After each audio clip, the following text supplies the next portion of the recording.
खुलुमबाय दैमारि बड' निउसनिफ्राय गोजोन फुंबिलिनि बयनिसिमबो गाहाम हामग्लायनायखौ जासिहरनायजों लोगोसे दिनै गोदान भिडिअ लानानै फैलायबाय।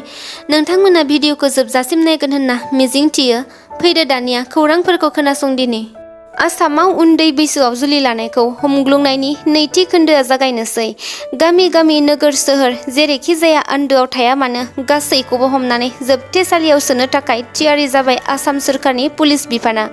आसामनि गिबि मन्त्रि डक्टर हिमन्त बिश्व शर्माया खौरां बिजोङाव फोरमायदों दि फैगौ 10 साननि गेजेरावनो रायजोआव 3,000निख्रुइबो बांसिनै आयेन बेरेखा उन्दै बैसोआव जुलि खालामनाय फिसायफोरखौ हमनाय जासिगोन होनना। दा बे खामानिनि थाखाय गासैबो जिल्लानि पुलिस बिफानखौ जोबथा गोख्रों बिथोन होनायखौ खौरां बिजोंनि गेजेरजों नुनो मोन्दों। गासैबो जिल्लानि सिङाव थानाय जोबथेसालिया आयेन बेरेखा उन्दै बैसोआव जुलि खालामनाय फिसायफोरखौ हमनानै जोबथेसालियाव सोना दोननो थाखाय थाम-थिम जाखाबाय होनना खौरां बिजोङाव बिथाङा नैथि खेबनि थाखाय फोरमायबावबाय। BTC हालामनि उदालगुरि जिल्लानि सिङाव थानाय भैरबकन्डनि धोनस्रियाव सानसेयावनो 10 लाख बिफां फुलि गायनानै Guinness book of world record खालामगोन BTC सोरखारा। फैगौ 14 सेप्तेम्बर खालारखालि 10 लाख बिफां फुलि गायनो गोनां जायगाखौ नायगिदिंफैदों BTCनि गाहाय प्रमद बर'आ। बेबादि सानसेयावनो 10 लाख बिफां फुलि गायनानै गिनिज वर्ल्ड रेकर्ड खालामनो हायोब्ला गासै BTC आरो बर' हारिनि थाखाय गोजोनथाव हाबाफारि जागोन। बे नायगिदिंनाय हाबाफारियावनो BTCनि गाहाय प्रमद बर'आ खौरां बिजोंनि गेजेरजों फोरमायो दि फैगौ 14 सेप्तेम्बर खालारखालि बिफां फुलिखौ गायनो थाखाय सा 5,000सो सुबुंफोरा बाहागो लागोन आरो खमैबो मेल नायनो फैनाय सुबुंफोरनि अनजिमायाबो खमैबो 15,000निफ्राय 20,000सो जागोन। लोगोसे बे हाबाफारियाव आसामनि गिबि मन्थ्रियाबो बाहागो लागोन होनना खौरां बिजोङाव मानगोनां प्रमद बर'आ फोरमायो।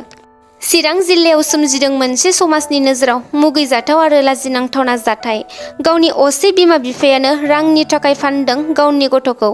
BTR हालामनि चिरां जिल्ला भारत भुटाननि सिमा खाथि रनिखातायाव जादों बे जाथाया। रनिखातानि सिङाव थानाय सिलिखागुरि गामिनि 25 बोसोर बैसोनि हगन नार्जारि आरो 23 बोसोर बैसोनि बिजुलिका नार्जारि 6 दानल' जानाय गावनि असे गथ'खौनो रांखान्थिनि आंखालाव फानदों होनना खौराङाव मोननाय जादों। बेनि सिगांबो गावनि 1.5 बोसोरनि जानाय आरो 7 दाननिल' जानाय फिसा हौवा गथ'खौ 40,000 आरो 60,000 राङाव फानबोदोंमोन होनना खौरां बिजोंनिफ्राय मिन्थिनो मोननाय जादों।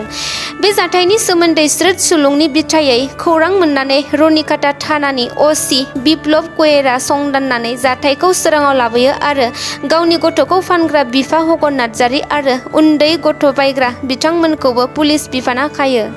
क'क्राझार जिल्ला पर्बतजरा महकुमानि सिङाव थानाय बासबारि दिल्ली हाथाइ आरो सप्ताहित हाथायाव जौ फाननाय आरो फेग्रा मुवाफोरखौ फाननाया बांबोगासिनो दं।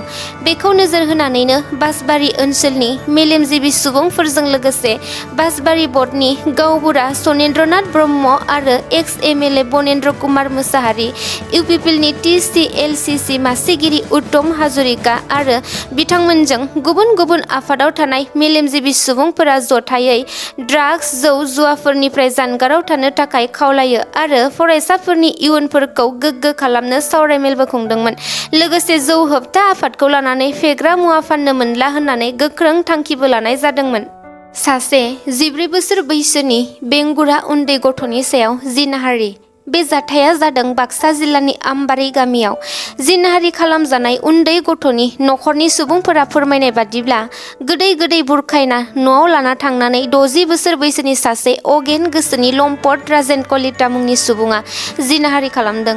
उन्दै बेंगुरा गथ'आ जाथाय जाखांनायनि उनाव गासैखौबो फारियै नखरनि सुबुंफोरनो बुंफोरना लानायनि उनावनो लम्पट राजेन कलितानि सायाव सिमला पुलिस थानायाव थांनानै जिनाहारि खालामजानाय नखरनि सुबुंफोरा FIR होबाय होनना मोनथिनो मोन्दों आरो लम्पट राजेन कलिताखौ फासि होनो नांगौ होनना दाबि खालामदों। BTR हालामनि चिराङाव सासे सिखाव हमनो हादों। चिरां जिल्लानि सिङाव थानाय पानबारियाव सासे सुबुंखौ मैनि गं, गान्दानि गं आरो गंसे पिस्तलजों लोगोसे हमनो हायो। हमजानाय सिखावखौ पानबारि पुलिस थानानि सिङाव थानाय बगिधरा ओनसोलनि सकी रेहमान होनना मिथिनो मोननाय जादों। बड'लेण्ड मुलुगसोलोंसालिनि भाइस चेन्सेलर प्रफेसार लाइस्राम लादुसिंनि हेंथायै फिन लाइस्राम लादुसिंखौ बोखारनांगौनि होस्रिखावनाय हाबाफारि लाबावदों। बे होस्रिखावनाय हाबाफारिखौ थांनाय सानफोराव गुबुन गुबुन फरायसालिमाफोराव लाबोबाय थादों। थिग बेबायदिनो मैयाबो क'क्राझार जिल्लानि क'क्राझार सोरखारि फरायसालिमायाव दुलाराय बर' फरायसा आफादजों लोगोसे गुबुन गुबुन फरायसालिमानि फरायसाफोरा 1 घन्टानि थाखाय होस्रिखावनाय हाबाफारि लादोंमोन आरो बे हाबाफारियाव बाहागो लानानै क'क्राझार जिल्लानि दुलाराय बर' फरायसा आफादनि आफादगिरि कृपेश दैमारिनि गोख्रों बिबुंथि BTR नि फरायसा फरायसुलिफोरखौ बेंगुरा खालामदों नामा? जोंनि दाबिफोरखौ नुनानैबो नुयै खोनानानैबो खोनायै बायदि खालामदों नामा?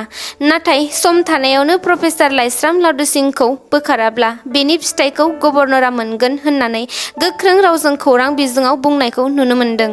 थांनाय बिस्तिबार सानखालि बाक्सा जिल्लानि सिङाव थानाय बेंसिबारि गामियाव बुद्धि बर'नि नखराव फिसौनि जोनोम सान फालिनायलाय गामिनि सुबुंफोरनो बुट एबा प्रसाद होदोंमोन। बे जोनोम सान फालिनायाव बुट जानानै गासै 12 सुबुंफोरनि देहायारि सावस्रिया गोब्राब गाज्रि जानायखौ नुनो मोन्दों। खौरां बिजोंनिफ्राय मोनथिनो मोननाय बादिब्ला बुट जानाय सानथामनि उनावनो साफा साफायै गोबानाय जायो आरो देहायारि गाज्रि जानाय सुबुंफोरखौ मुसलपुरनि रबि बर' देहा फाहामसालियाव थिसननाय जादों। देहा फाहामसालिनिफ्राय फोरमायनाय बादिब्ला बे बुटआव माबा मोनसे बिस गोनां मोनजाफ्लांदों होननानै बुंदों।